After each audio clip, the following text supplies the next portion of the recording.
In the name of the Father, and of the Son, and of the Holy Spirit, one God. Amen. My beloveds, hello everybody.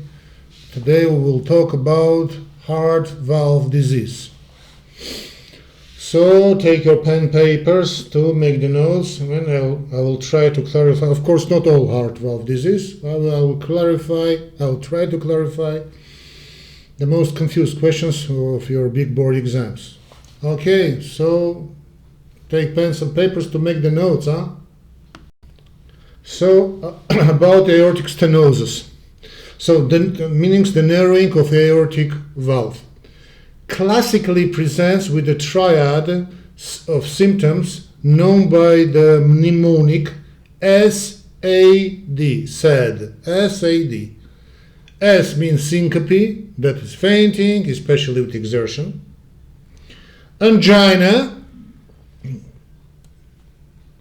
chest pain due to coronary artery disease. And dyspnea, shortness of breath due to coronary artery disease. So, what's the clinical importance of that? So, the onset of symptoms marks a dramatic turn for the worse. Once symptoms appear, the average survival rate plummets. It's approximately 5 years with angina, 3 years with syncope, and 2 years with heart failure, not dyspnea. This is why symptomatic severe aortic stenosis is a clear, direct indication for valve replacement. So on exam, listen for crescendo-decrescendo systolic ejection murmur that radiates to the carotid arteries. It's a sign of what? It's a sign of aortic stenosis. That's right. About mitral stenosis. So the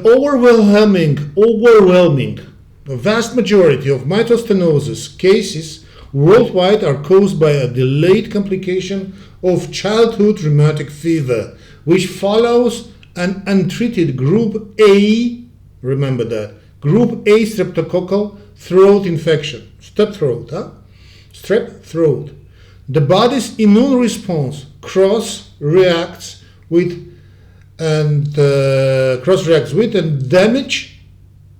damages the mitral valve tissues over decades. What's clinical issues of that? So a history of rheumatic fever is a major clue. That is, the stenotic valve causes the left atrium to enlarge massively because it's closed, making what? Exactly, atrial fibrillation and an almost inevitable complication. And then stroke, of course. So listen for low-pitched, rumbling diastolic murmur, and an opening snap after the S2 hard sound. Okay? Great. Now about aortic regurgitation or aortic insufficiency. So aortic regurgitation or a leaky aortic valve causes a large volume of blood to flow back into the left ventricle during diastole. To compensate, the heart ejects a massive stroke volume leading to a very high systolic pressure, while the backflow causes diastolic pressure to plummet. The result is an extremely wide pulse pressure. What does it mean, pulse pressure? So difference sigma delta actually delta difference between systolic and diastolic pressure. It's a pulse pressure. So the result of aortic regurgitation, wide pulse pressure. For example, very often you will see these patients like this in your future medical practice. Aged person, lady 85 plus, with blood pressure and 16/4, 160 mercury or 40, or even 0, means aortic regurgitation. So this large, big pulse pressure is responsible for the famous eponym-rich physical exam findings like the water hammer, so that Corrigan's pulse, head bobbing, the Muset sign, and visible nabled pulsation, squinkle pulse. Actually, I don't know, you will ask about the names, but anyway, just for remember. A question describing a bounding pulse and a high-pitched blowing diastolic murmur is pointing directly at the aortic regurgitation. And of course with white pulse pressure. That's okay. Axillary whisper. So the murmur of mitral regurgitation caused by a leaky mitral valve, a holosystolic or pansystolic, same thing. A holosystolic murmur, meaning it lasts throughout all systole. That's why it's a holosystolic. Because the regurgitation, but we talk about mitral regurgitation. Because the regurgitant jet of blood is often directed posteriorly in the left atrium, the sound classically radiates to the axilla, the armpit. Okay? Clinical issue of that. So radiation is a key to differentiating murmurs. On our exam, for example, while aortic stenosis radiates to neck, no, this is the direction, of course. Mitral regurgitation raised to the axilla, an acute catastrophic causes of mitral regurgitation, remember that? So sudden, acute, catastrophic causes of mitral regurgitation, God forbid, is a papillary muscle ruptures following acute myocardial infarction, which presents a sudden onset murmur and cardiogenic shock and inevitable death. Well, they talk about surgery, but actually it's a catastrophic complication of myocardial infarction. So acute catastrophic causes of mitral regurgitation in acute myocardial infarction. Okay, my beloveds, that's great. Papillary muscle rupture, God forbid. Right-sided murmurs.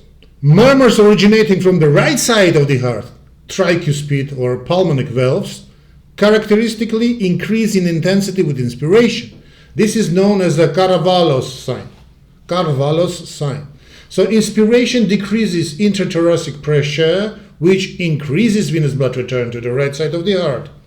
This increased blood flow across the right side valve makes these murmurs louder. If you are unsure, so not sure, or if a murmur right-sided or left-sided, ask the patient to take a deep breath. This simple maneuver is a classic exam question. Okay, don't forget that, please. Now about endocarditis and intravenous drug use. While most causes, we talk about infective endocarditis. Of course, while most cases of infective endocarditis, infection of heart valve, occur on the left side, mitral or aortic valves, and obviously. In patients with a history of intravenous drug use, the tricuspid valve is most commonly affected. Now it's a huge problem. So non-sterile injection practices introduce bacteria that is, we talk about Staphylococcus aureus, directly into the venous system, which leads to the right side of the heart first. Okay?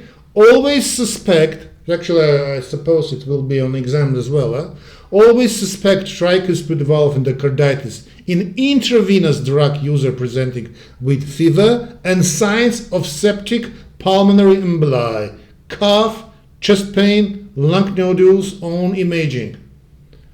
I think the questions like this will be on your big board exams. Mid-systolic click, we talk about mitral valve prolapse, is a very, very common condition where the mitral valve leaflets bulge prolapse, it's a bulge, back into the left atrium during systole. Tlop, tlop, tlop, tlop. This produces a characteristic mid-systolic click, which may or may not be followed by a late systolic murmur of mitral regurgitation. So the timing of the click and murmur can be altered by bedside maneuvers, i.e. maneuvers that decrease left ventricle volume like standing up or Valsalva maneuver cause the click to occur earlier, Maneuvers that increase left ventricle volume, like squatting, cause the click to occur later, the squatting. This dynamic nature is hallmark of mitral valve prolapse. Okay, my beloveds, great. Okay, that's TAVR. For decades, the only definitive treatment for severe aortic stenosis was open heart surgical aortic valve replacement. So now, transcatheter aortic valve replacement, TAVR, no acronym of course, TAVR. Also called transcatheter aortic valve implantation, TAVI, TAVI, allows a new valve to be deployed with a catheter inserted through an artery. No, of course, it's not radial, it's a femoral artery in the leg. No, where femoral, it's in the leg. So, clinical issue of that. So, this manipulation revolutionized treatment for elderly or high-risk patients who were previously deemed inoperable. It's now expanding to lower risk patients as well. Knowing about this less invasive of course, option is crucial for modern cardiology knowledge. Highly likely you will be asked about that. Yeah, maybe. Next, unlike most other valve lesions, pulmonary stenosis or pulmonic stenosis is almost always a congenital defect, meaning it's present from birth, from the beginning. It's a key component of several congenital heart syndromes. It's an ocean of these syndromes. The most famous syndrome involving pulmonary stenosis is a tetralogy of Fallot, TOF, tetralogy of Fallot. So students are expected to know the four components of this tetralogy. Pulmonic stenosis, right ventricle hypertrophy, overriding aorta, and ventricle septal defect. Okay? Pulmonic stenosis, right ventricle hypertrophy, overriding aorta, and ventricle septal defect. Isolated pulmonary stenosis presents with a systolic ejection murmur similar to aortic stenosis, but it does not radiate to carotids. No, definitely, of course. About tricuspid regurgitation. Tricuspid regurgitation causes a large volume of blood to flow backward into the right atrium and great veins during systole. This pressure wave travels up to the jugular vein. What's clinical issue of that? This phenomenon creates a classical physical exam finding, a prominent CV wave or giant V wave, V, like victory, in the jugular venous pressure, JVP. So in the jugular venous pressure, okay, you can often see the patient's neck veins and sometimes even their earlobes,